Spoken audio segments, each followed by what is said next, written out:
আসসালামু আলাইকুম। Automobile technology Bangla video সিরিজে আপনাকে স্বাগতম। হাজারো পার্টসের সমন্বয়ে গঠিত হয় একটি অটোমোটিভ ভেহিকেল।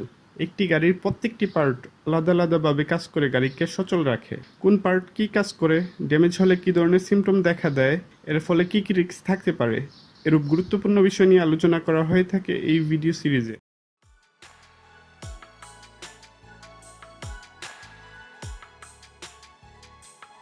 রেডিয়েটরে থাকা কুলেন্ট বা পানিকে অ্যাটমসফেরিক প্রেসার থেকে বেশি প্রেসারে রাখতে রেডিয়েটর প্রেসারকে ব্যবহৃত হয়।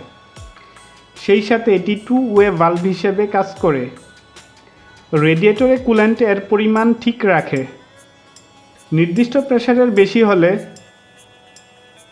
রেডিয়েটর থেকে প্রেসার ওয়াটার রিজার্ভারে রিলিজ করে দেয় এবং প্রেসার কমে ভ্যাকুয়াম সৃষ্টি হলে রিজার্ভার থেকে রেডিয়েটরে কুলেন্ট বা পানি আসার ভালভ খুলে দেয়। রেডিয়েটর প্রেসার ক্যাপ খারাপ হলে ইঞ্জিন থেকে হিট রিসিভিং ক্ষমতা রেডিয়েটরের কমে যায় এবং প্রপারলি হিট রেডিয়েট করতে পারে না। কুলেন্ট রেডিয়েটর থেকে ওয়াটার রিজার্ভার থেকে রেডিয়েটরে ঠিকভাবে ফ্লো করতে পারে না।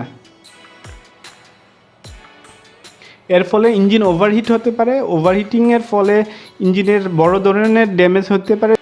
ওভারহিটিংয়ের ফলে ড্যামেজ হওয়া ইঞ্জিন রিপেয়ার ব্যয়বহুল হয়ে থাকে। তাই নিয়মিত রেডিয়েটর প্রেসার ক্যাপ চেক করে প্রয়োজনে পরিবর্তন করে নিতে হবে।